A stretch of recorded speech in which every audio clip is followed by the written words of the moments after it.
हरिओम. Net मुळे थोडा problem झालेला होता. तर आपण संदर्भ ग्रंथांची यादी बघत होतो.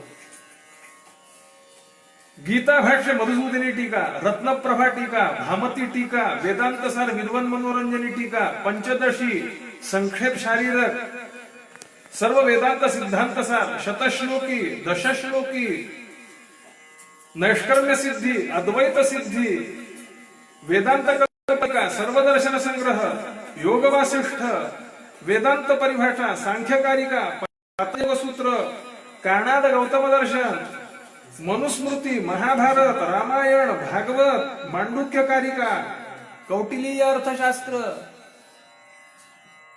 एक नाही दोन नाही, वेगवेगळ्या शास्त्रातील वेगवेगळ्या ग्रंथांचा अभ्यास त्यांचा होता. आणि अशा तऱ्हेने विद्वान झाले. पूर्वीच्या काळी विवाह लवकरच करण्याची पद्धत असे, त्यांचा सुद्धा विवाह तसा लवकरच झाला. तिकडं पद्धत आहे, पश्चिम महाराष्ट्र, कर्नाटक या भागात थोडी पद्धत आहे की बहिणीचीच मुलगी करून घ्यायची. त्यांची बहीण आकुबाई अशा प्रकारची होती. त्यांची जी मुलगी तुळसाबाई जी होती, त्या तुळसाबाईंशीच यांचा विवाह झाला. यथावकाश त्यांचं अध्ययन पूर्ण झालं. वाडीमध्ये आले ते परत. वाडीमध्ये त्यांनी पाठशाळा सुरुवात केली आणि सर्वात पहिल्यांदा केलं काय तर अग्निहोत्र घेतलं. अग्निहोत्र याचा अर्थ श्रौताग्नी, गृह्याग्नी ठेवला. नित्य त्याचं अनुष्ठान करायचं. कालांतराने त्यांना मुलगी झाली. तिचं नाव सुंदरा. मुलगा झाला, त्याचं नाव यज्ञेश्वर. आणि शास्त्र असं सांगतं, जातपुत्र हा कृष्णकेश हा अग्नीन आदधीत. ज्याला अपत्य झालेलं आहे आणि ज्याचे केस काळे आहेत, ज्याचे केस काळे आहेत याचा अर्थ जो प्रकृतीने चांगला आहे, उपलक्षण विधया, त्याने आज्ञाधान करावं. आज्ञाधान याचा अर्थ त्यांनी श्रौताचं आधान करावं. आहवनीय, दक्षिणाग्नी आणि गार्हपत्याग्नी. त्यानंतर अजून दोन अग्नी सांगितले, सभ्य आणि आवसथ्य. ते मला वाटतं दुसऱ्या याच्यासाठी असतील. आज्ञाधान ठेवायचं त्या ठिकाणी ठरवलं. वय वर्ष फक्त 25 होतं. 25व्या वर्षी श्रौताधान ठेवायचं. आज्ञाधान, अग्निहोत्र कोणी करावं या संबंधी मीमांसेमध्ये एक सुंदर अशा प्रकारचं त्याच्या अधिकार संबंधी, त्यांच्या अधिकारासंबंधी एक वाक्य येतं. अर्थी समर्थ विद्वान यजेत. अर्थी म्हणजे ज्याच्याजवळ पैसा आहे, समर्थ म्हणजे जो शरीर संपत्तीने चांगला आहे, आणि विद्वान ज्याच्याजवळ विद्वत्ता आहे, त्याने अग्निहोत्र ठेवावं किंवा सोमयाग करावा वगैरे जे काय आहे ते. मला एक फार सुंदर श्लोक मिळाला. यस्य न सन्ति त्रयः पुत्राः लक्षं लक्षार्धमेव वा सकथं मत्त मातंगम इवाग्निहोत्रम उपासते. ज्याला 3 मुलं नाहीत, याचा अर्थ ज्याच्याजवळ मनुष्यबळ नाही. लक्षम लक्षार्धमेव वा, ज्याच्याजवळ 1 लाख रुपये संपत्ती नाही. कोणत्या काळातली गोष्ट सांगतोय? ज्या काळामध्ये 17 रुपये तोळा सोनं असेल त्या काळातली गोष्ट सांगतोय. 1 लाख रुपये किंवा कमीत कमी 50,000 रुपये. त्याला अग्निहोत्र कसं ठेवता येईल अशा या अर्थाचा तो श्लोक आहे. आणि यांची परिस्थिती अशी होती, उत्पन्नाची बाब कोणतीही नाही. सकाळी अग्निहोत्र करायचं, भिक्षा मागायची, आणि भिक्षा मागून आलेली भिक्षा जी आहे ती आपल्या पत्नीकडे द्यायची. मुलांना सांभाळायचं, शिकवायचं आणि आपलं घर चालवायचं. अग्निहोत्र घेतलं, श्रौताधान केलं. सर्वात पहिला यज्ञ जो केला तो म्हणजे चातुर्मास्य याग केला. वेदांवर अतिशय निष्ठा. शास्त्रकार असं सांगतात, अक्षय्यम हवय सुकृतम चातुर्मास्य याजिनः भवन्ति. चातुर्मास्य याग जो करतो त्याला अक्षय्य सुकृताची प्राप्ती होती. हे वाक्य आपण आपल्या आयुष्यात उतरवूत अशा प्रकारचा संकल्प त्यांनी केला आणि सांगितलं की मी आता याच्या पुढे भिक्षा मागणार नाही, बघूत काय होईल ते होईल. अयाचित वृत्तीने राहून आणि अयाचित वृत्तीने राहून जे व्हायचं ते होईल अशा प्रकारचं निश्चय केला. आणि चातुर्मास्य याग झाल्यानंतर भिक्षावृत्तीचा त्याग केला आणि जी अयाचित वृत्ती धारण केली, श्री भगवतीच्या कृपेने, वेदोनारायणाच्या कृपेने, अग्नीच्या कृपेने त्यांना परत कधीही याचित वृत्ती स्वीकारावी लागली नाही. बरं, नुसती याचित वृत्ती स्वीकारावी लागली नाही, मग नुसते बसले का? सोमयाग केला. त्यानंतर त्यांनी विचार केला की आपण ते काय सप्त सोम संस्था आपण करू.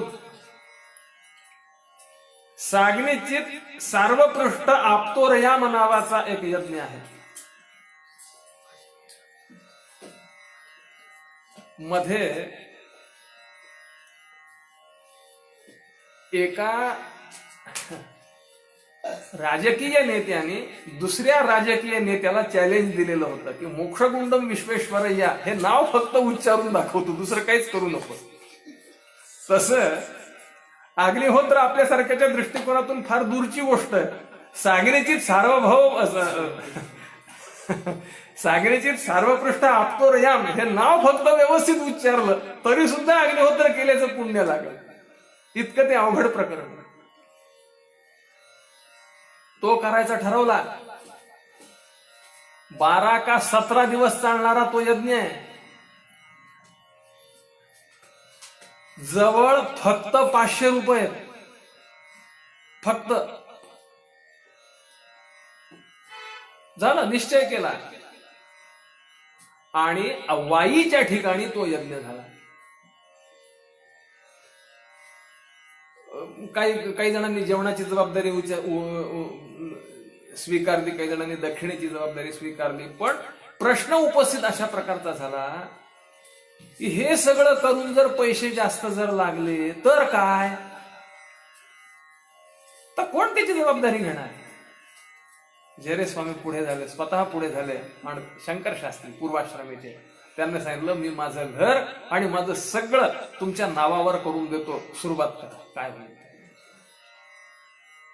कसं असतं, जोपर्यंत कार्यम वा साधयेयम देहम वा पातयेयम अशी वृत्ती होत नाही तोपर्यंत अशा प्रकारची कार्य होऊ शकत नाही. आणि अशा तऱ्हेने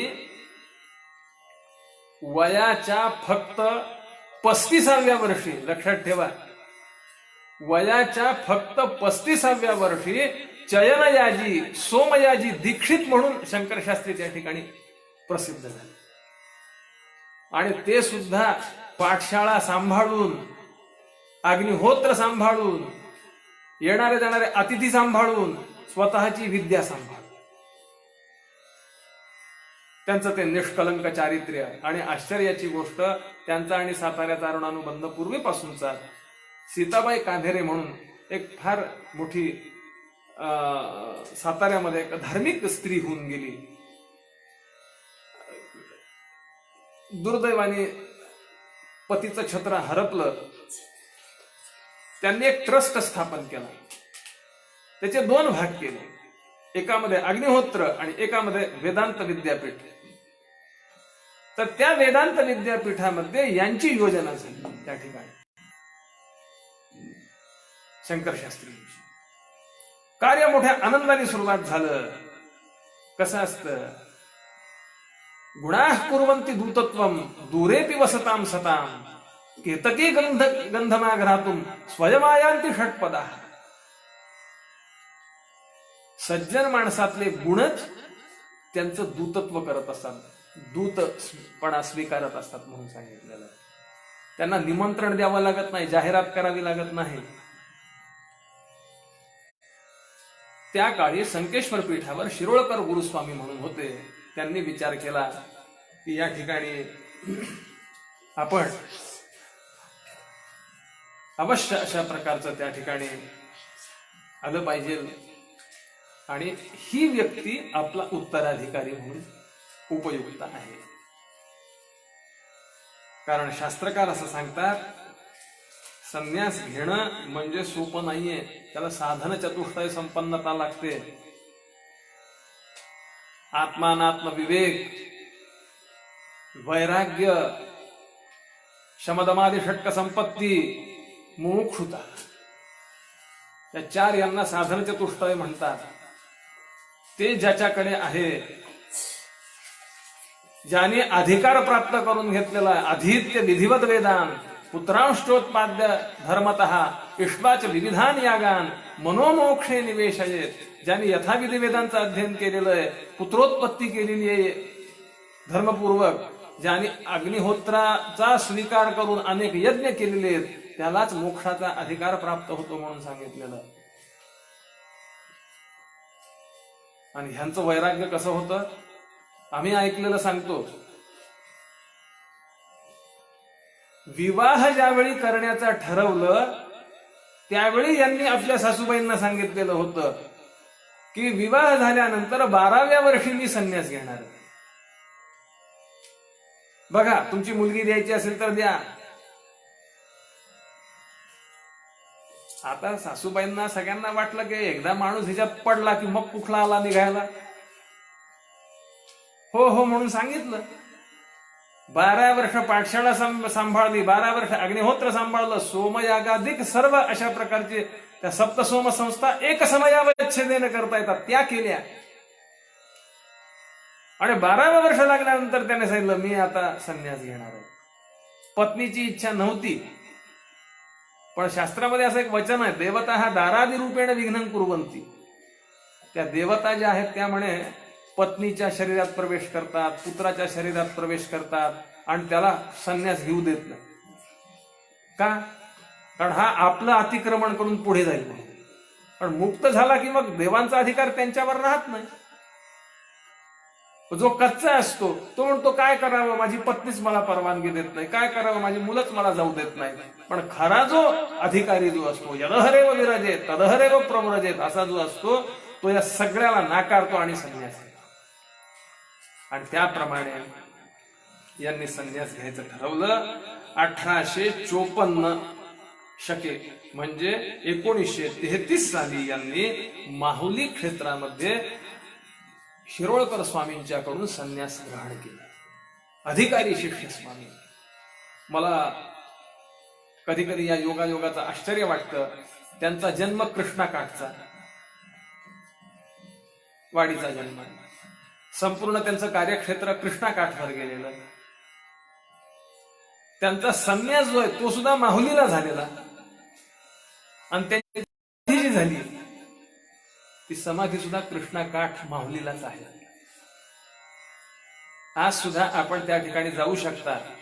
साताऱ्याजवळ 5 किलोमीटर अंतरावर संगम माहुली म्हणून तीर्थक्षेत्र, कृष्णेच्या इकडच्या बाजूला संगम माहुली आणि पलीकडच्या बाजूला क्षेत्र माहुली. हे रामशास्त्री प्रभूने जे होते ना ते क्षेत्र माहुलीचे आणि संगम माहुली. तर तिथे त्यांची आज सुद्धा सुस्थितीतली समाधी आहे. आणि मला सांगायला आनंद अशा प्रकारचा वाटतो की ज्यावेळी आचार्य ब्रह्मीभूत झाले त्यावेळी त्यांची साताऱ्यातून मिरवणूक काढलेली होती ट्रकवर बसवून. त्यावेळी आम्ही होतो तिथे. आणि नंतर जेव्हा त्यांना समाधी देण्यात आली माहुलीला त्यावेळी सुद्धा मी त्या ठिकाणी होतो. मी बघितलेलं स्वतः. अशा तऱ्हेने सुंदर अशा प्रकारचे त्या ठिकाणी संन्यास झाला. संन्यास झाल्यानंतर त्यांची मोठी मिरवणूक निघाली साताऱ्यामध्ये. गोराराम मंदिरच्या तिथं नावाचं प्रतापगंजामध्ये गोराराम मंदिर म्हणून सुंदर अशा प्रकारचं मंदिर आहे. तिथून मोठी मिरवणूक निघाली शिष्य गुरुस्वामींनी स्वतः 5 सुंदर श्लोक रचले आणि त्या 5 श्लोकांनी आशीर्वाद दिलेला आहे त्यांनी. सुंदर अशा प्रकारचं त्या ठिकाणी केलं आणि स्वतः त्या ठिकाणी हे आचार्य झाले. आचार्य झाल्यानंतर मठाची यांनी केवढी मोठी कामं केली. संकेश्वर मठावर 100 वर्षापूर्वी नातू नावाच्या सरदारांचं एक कर्ज होतं. ते कर्ज त्याचं व्याज वाढून जवळजवळ 8 लाख रुपयापर्यंत वर गेलेलं होतं. यांनी चांगली चांगली माणसं मध्ये घालून 1.5 लाखावर त्याची तडजोड केली. 2.25 लाखावर ते सगळे तयार झालं आणि ते सगळं त्या ठिकाणी कर्ज फेडून टाकून दिलं. संकेश्वर मठाच्या ठिकाणी दुमजली एक मोठी इमारत त्या ठिकाणी दगडी बांधलेली आहे. मागच्या वर्षी आम्ही गेलो होतो. आम्हाला आचार्यांनी म्हणजे आता जे विद्यमान जे आचार्य आहेत त्यांनी मुद्दामून सांगितलं की बघा म्हणले ही जेरे स्वामींनी उभारलेली ही इमारत आणि त्यांची 2 महत्वाची कार्य मला अतिशय त्या ठिकाणी आवडतात. मला त्या ठिकाणी त्याच्यावर माझा जोर असतो. तो म्हणजे त्यांनी धर्मजागृतीसाठी अथक अशा प्रकारची मेहनत घेतली. 17 ठिकाणी चातुर्मास्य केले. एकेका गावात 2-2दा केलेले आहेत त्यांनी. त्याच्यामुळे चातुर्मास्यांची संख्या जास्त आहे. 17 चातुर्मास्य केले. चातुर्मास्य करण्याची पद्धत कशी असायची? सकाळी प्रवचन, संध्या म्हणजे ह्याच्यावर अध्यात्म विषयावर प्रवचन, संध्याकाळी धर्म या विषयावर प्रवचन. दर मंगळवारी आणि शुक्रवारी खास स्त्रियांच्यासाठी स्त्री धर्मावर प्रवचन आणि त्यांचा जो शारदीय नवरात्राचा कार्यक्रम असायचा तो तर भव्य अशा प्रकारचा असायचा. 2 कार्यक्रम त्याच्यामध्ये असायचे. एक कोटिलिंगार्चना, श्रावण महिन्यात कोटिलिंगार्चना असायची. कोटी लिंग करायचे याचे मातीचे मृत्तिकेचे कोटी लिंग करायचे, त्याचं अर्चन करायचं. पूर्ण महिन्यात मिळून कोटी लिंग अशा प्रकारचे होत असत. आणि शारदीय नवरात्रात जेवढ्या म्हणून त्या गावातल्या सुवासिनी असतील त्या सगळ्या सुवासिनींना तेल लावून पहिल्यांदा सगळं अंग त्यांचं रगडून द्यायचं. गरम पाणी म्हणतील तितकं द्यायचं. उटणं लावून त्यांना स्नान घालायचं. त्यानंतर खणा नारळाने त्यांची ओटी भरायची. त्यांचा संपूर्ण सत्कार करायचा. स्त्रियांच्यातील स्वयंसेविका निवडायच्या आणि त्यांच्यातून हे सगळं कार्य करायचं. कारण मठाची अधिष्ठात्री देवता म्हणजे साक्षात शारदांबा होती. स्त्रियांच्या मध्ये ते शारदांबेला बघत असत. पण संपूर्ण अशा प्रकारचं त्या ठिकाणी स्त्रियांच्यासाठी त्यांचं कार्य असेल. आणि जेव्हा चातुर्मास्य संपत असे त्यावेळी मोठं जेवण देत असत. त्या काळात 10-10 हजार लोकांच्या पंक्ती उठत असत. त्या काळात श्रींचे चातुर्मास्य जे झालेले आहेत पश्चिम महाराष्ट्रात झाले, मराठवाड्यात झाले, विदर्भात झाले. विदर्भामध्ये नागपूरला झाला, अमरावतीला झाला, पश्चिम महाराष्ट्रात सांगलीला झाला, साताऱ्याला झाला, मध्य महाराष्ट्रात सोलापूरला झाला, मराठवाड्यात परभणीला झाला, नांदेडला झाला, आंध्र प्रदेशमध्ये भागानगर म्हणजे हैदराबाद मध्ये झाला, एमपी मध्ये इंदोरला झाला, ग्वाल्हेरला झाला. मला सांगा कुठं कुठं? पुण्यात फार मोठे कार्यक्रम झाले, वाईला फार मोठे कार्यक्रम झाले. रत्नागिरीच्या ठिकाणी धर्मप्रचारासाठी गेले होते त्यावेळी साक्षात स्वातंत्र्यवीर सावरकर त्या ठिकाणी होते. यांनी मठाचं आज्ञापत्र पाठवलं, तुम्ही या आमच्या बरोबर वादविवाद करायला. सावरकर येऊ शकले नाही. त्यानंतर बेळगाव येथे साक्षात महात्मा गांधी होते. महात्मा गांधींचा आणि यांचा वादविवाद. चला म्हणले यांच्यातर्फे खूप मोठी लोक गेलेली होती. काही महात्मा गांधी बोलू शकले नाही. महात्मा गांधींचे पण शिष्य आलेले होते. त्यानंतर महात्मा गांधींची हत्या झाली 1948 साली. आणि मग आपल्या मराठवाड्यात तेवढं काही जाणवलं नाही, पण पश्चिम महाराष्ट्रात पंढरपूरकडे ब्राह्मणांच्यावर फार मोठे अत्याचार झाले. प्रके यात्रेंचं महात्मा गांधी म्हणून प्रवचन, यांचं दुरात्मा गांधी म्हणून प्रवचन. प्रके यात्रेंच्या व्याख्यानाला जेवढी गर्दी त्याच्यापेक्षा दुप्पट गर्दी जी आहे ते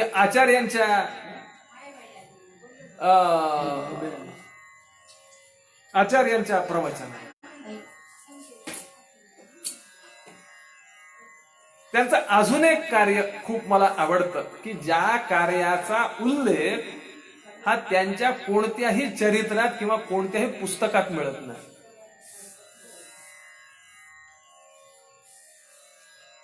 आम्ही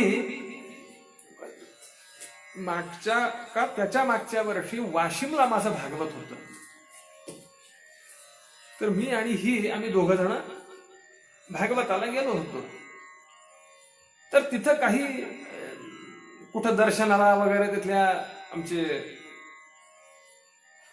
वाशिमचे जे आहेत ज्यांच्याकडे मी उत्तर गेलो होतो, जहागीरदार म्हणून अत्यंत सज्जन ग्रहस्थ आहेत ते. तर त्यांनी आपण दर्शन घेऊन येत म्हणून सांगितलं. तिथं मध्यमेश्वर नावाचा एक लिंग आहे, तिथं आम्ही गेलो होतो. तिथं गेल्यानंतर त्याचं दर्शन वगैरे घेतलं आणि घेतल्यानंतर तिथं मला जेरे स्वामींचा फोटो दिसला. मला आश्चर्य वाटलं, म्हणलं हे जेरे स्वामींचा फोटो इथं कसं काय. त्यांनी सगळी हकीकत सांगितली. नंतर मी वाशिमच्या तिथं एक मोठं बालाजीचं मंदिर आहे, तिथं काळू म्हणून तिथले मुख्य आहेत, माझा त्यांचा चांगला परिचय आहे. तर त्यांनी मला वत्सगुल्म महात्म्य, वाशिमचं महात्म्य त्यांनी दिलेलं आहे. त्याच्यामध्ये मी बघितलं तर त्यांनी काय सांगितलेलं आहे माहितीये का, की पूर्वीच्या काळी ऋषींना कालज्ञान नव्हतं. मग कालज्ञान नव्हतं, मग काय करायचं. तर ब्रह्मदेवाला त्यांनी नमस्कार केला आणि सांगितलं कालज्ञान आम्हाला होत नाहीये. कालज्ञानासाठी काहीतरी एखादं आपण ज्याला आज अक्षांश रेखांश म्हणतो ते कुठून करायचे, काय करायचे. तर ब्रह्मदेवानी त्यांना लंकेपासून ते मेरू पर्यंत एक रेष ओढून दिली, ज्याचा उल्लेख भास्कराचार्यांच्या सिद्धांत शिरोमणी नावाच्या ग्रंथामध्ये आणि पद्मपुराणात आपल्या 2 ठिकाणी सापडतो. पुरी रक्षसां देवकन्यायकांची सितः पर्वत पर्यरौ वत्सगुलमं पुरी चोज्जयिया द्वया गरगराटम कुरुक्षेत्रमेषा भुवो मध्यरेखा. सिद्धांत शिरोमणीतला उल्लेख आहे. म्हणजे लंका, कांची, वाशिम, उज्जैन, कुरुक्षेत्र आणि मेरू अशी ती रेष चाललेली आहे. बरं, ही उभी रेष झाली. आता त्याचा मध्यभाग कोणता याचा, तर ते त्यांना सांगितलेलं आहे. तदुत्तमेस्ति राजेंद्र लिंगम जनमनोहरम मध्यमेश्वर संज्ञंच मध्यरेखा प्रदर्शकम. लंका आणि मेरू यांचा मध्यभाग म्हणजे वाशिम येथील मध्यमेश्वर लिंग आहे, की ज्याची प्रतिष्ठापना साक्षात ब्रह्मदेवांनी सगळ्या ऋषींच्या सांगण्यावरून केली.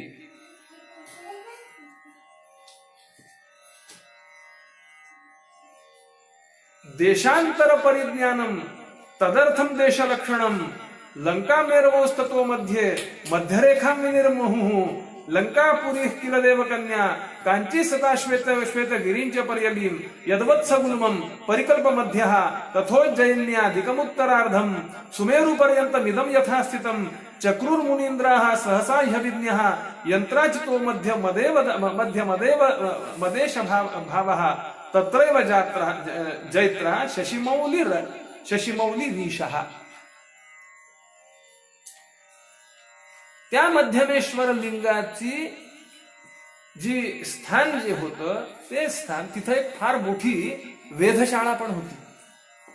मुसलमानांच्या आक्रमणामध्ये ती संपूर्ण हे पाडण्यात आलं, मंदिर पाडण्यात आलं. ती सगळी उद्ध्वस्त करण्यात आली. वेधशाळा, ते लिंग फोडण्यात आलं. आचार्य जेव्हा वाशिमला गेले आणि ते सगळं मग तिथल्या लोकांनी सगळं हे करून ताब्यात घेतलं आणि 26/6/1961 रोजी श्रींच्या हस्ते वाशिम येथे मध्यमेश्वर लिंगाची स्थापना झाली. त्यानंतर आचार्यांनी 6 पुस्तकं लिहिलेली आहेत. 7वं पुस्तक हे संकलन आहे. श्रीमद शंकराचार्योपासना हे एक संकलन अशा प्रकारचं आहे. म्हणजे सकाळी उठल्यापासून रात्री झोपेपर्यंत मठीय शिष्यांनी आपलं आचरण कसं ठेवावं आणि कोणत्या कोणत्या पद्धतीने कोणत्या कोणत्या वेळी कोणती कोणती स्तोत्र म्हणावीत हे सगळं त्यांनी त्याच्यामध्ये दिलेलं आहे. जसं उदाहरणार्थ आता सकाळ झाली, कराग्रे वसते लक्ष्मी, करमध्ये सरस्वती, शंकरम शंकराचार्य, केशवम बादरायणम. मग जेवायला बसले, मग त्यावेळी मिष्टान्न पेय परिपूरित पाक केला, नैवेद्य हा यतीवरा तुझा आरती येला, त्याते यथा रुजेतेक्षिता आद सेवा, उच्चिष्ट शेष कणदास जनास ठेवा. मग संध्याकाळ झाली, मग विश्वंदर्पण दृश्यमान नगरी तुल्यं निजांतर्गतम पश्चिन्नात्मनि मायया बहिरिवोद्भूत यथा निद्रया यसाक्षी कुरुते प्रबोध समये स्वात्मानमेवात्मयम् तस्मै श्री गुरुमूर्तये नम इदं श्री दक्षिणामूर्तये. सकाळ झाली, उठवायचंय आचार्यांना. जय भजक कल्पतरू का कडारती करू, सकल येते गुरु शरा. सुंदर अशा प्रकारची त्या ठिकाणी छोटस पुस्तक आहे ते. त्यातील वैदिक धर्मचंद्रिका म्हणजे प्रवृत्ती धर्म, अध्यात्म विद्या सिद्धांत सार म्हणजे निवृत्ती धर्म. या वैदिक धर्मचंद्रिकेमध्ये 42 प्रकरण आहेत. 475 पृष्ठांचं तो हे आहे, ग्रंथ आहे. आम्ही सर्वात पहिल्यांदा प्रवचन करायला जी शिकलो ती त्या ग्रंथावरून शिकलो. त्याच्यामध्ये धर्म म्हणजे काय, धर्मावर येणारे आक्षेप कोणते, त्याचं समाधान कसं, आधुनिक लोकांचे आक्षेप कोणते, असं सुंदर त्याच्यामध्ये विवेचन केलेलं आहे वैदिक धर्मचंद्रिकेमध्ये. अध्यात्मविद्या सिद्धांत सार हा ग्रंथ अप्रतिम अशा प्रकारचा आहे. 358 पृष्ठांचा तो ग्रंथ आहे. त्यात त्यांनी अध्यास विचार केलेला आहे.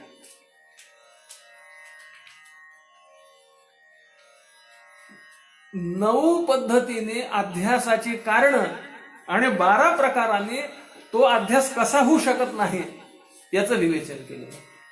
आणि मग त्या सगळ्यांचं परतखंड. तिसरा अत्यंत महत्वाचा ग्रंथ तो म्हणजे वैदिक धर्म व भारतीय राजनीती. माझं जे अल्पस्वल्प वाचन आहे मराठी भाषेतलं आणि संस्कृत भाषेतलं, त्यातील मराठी भाषेतलं मी सांगतो तुम्हाला. वैदिक धर्म व भारतीय राजनीती हे जे पुस्तक आहे, या पुस्तकासारखं पुस्तक मराठीत तुम्हाला कुठेही मिळणार नाही.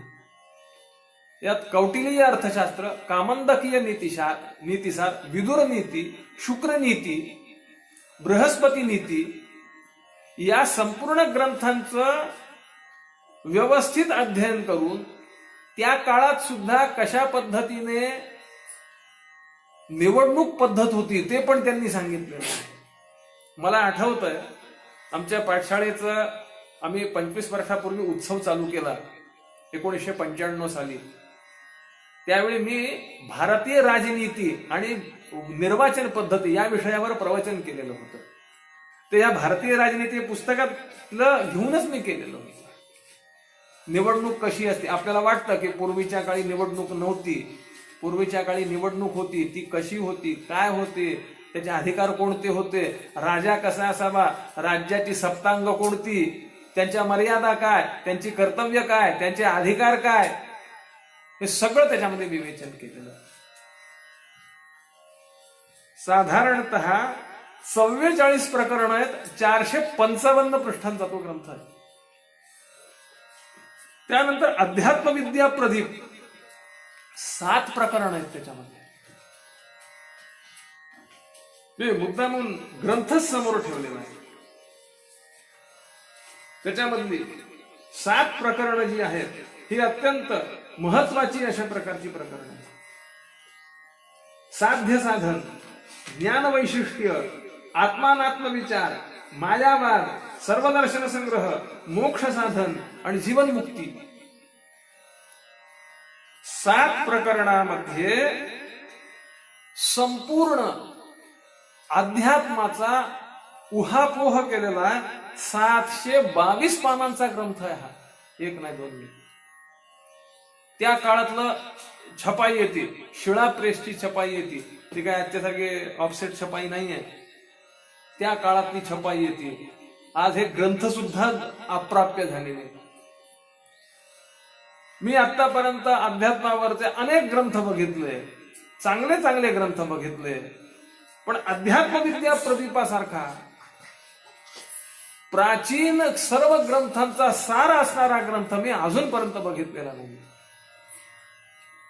जे नवीन अध्यात्मावर प्रवचन करणारे लोक जे आहेत त्यांना हे अक्षरशः गाईड आहे म्हणून समजायला हरकत नाही.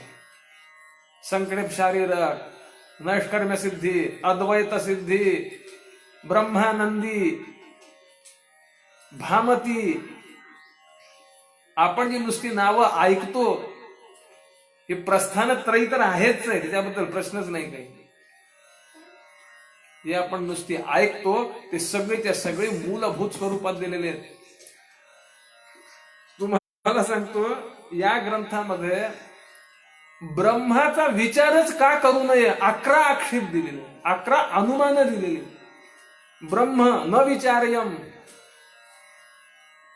का स्वतः प्रकाशत्वा, साधं अनुमान. ब्रह्माचा विचार करण्याची गरज नाही का स्वयं प्रकाशत्वा. विचार कोणाचा होत असतो? जे कधीच कळालेलं नाहीये आणि जे सगळं कळालेलं आहे अशांचा विचार होत नसतो. विचार कोणाचा होत असतो? जिथं संशय आहे अशांचा विचार होत असतो. आत्म्याचा विचार करण्याचं कारणच नाही. मला सांगा, आत्म्याविषयी कोणाचा संशय आहे का? मी आहे असा संशय कोणाला आहे का? नाही. मग विचार कशाला करताय? इथून सुरुवात, पहिलाच पूर्व पक्ष. मग त्यांनी सांगितलं ब्रह्म विचार्यम.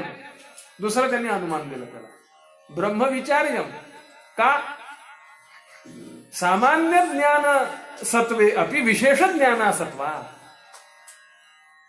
मी आहे हे ज्ञान आहे, पण मी कोण आहे हे कळालेलं आहे का?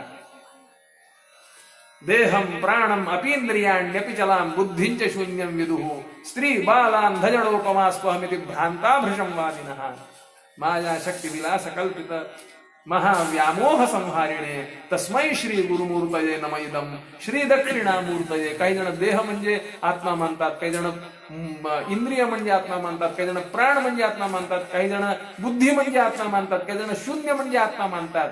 आत्मा आहे याच्याबद्दल सगळ्यांना खात्री आहे, पण आत्मा म्हणजे कोण आहे हे माहिती नाही. असे 11 आक्षेप आहेत.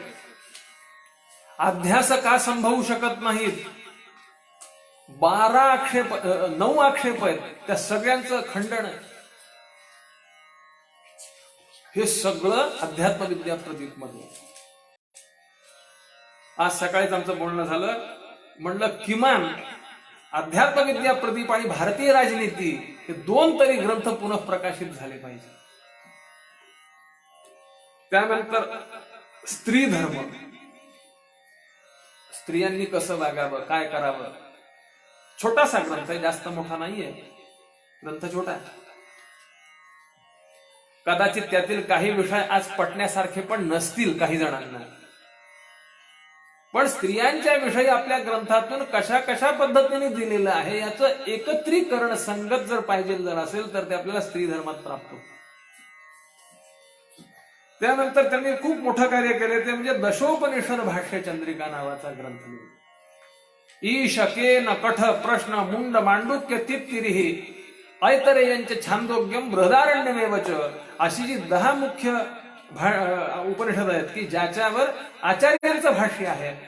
ते सगळे मूळ उपनिषद त्याच्यावरचं आचार्यांचं भाष्य आणि त्या आचार्यांच्या भाष्याचं आनंदगिरी टीका तात्पर्यासहित मराठीतलं स्पष्टीकरण हे त्यांनी केले. 2 खंडातला तो भाग आहे.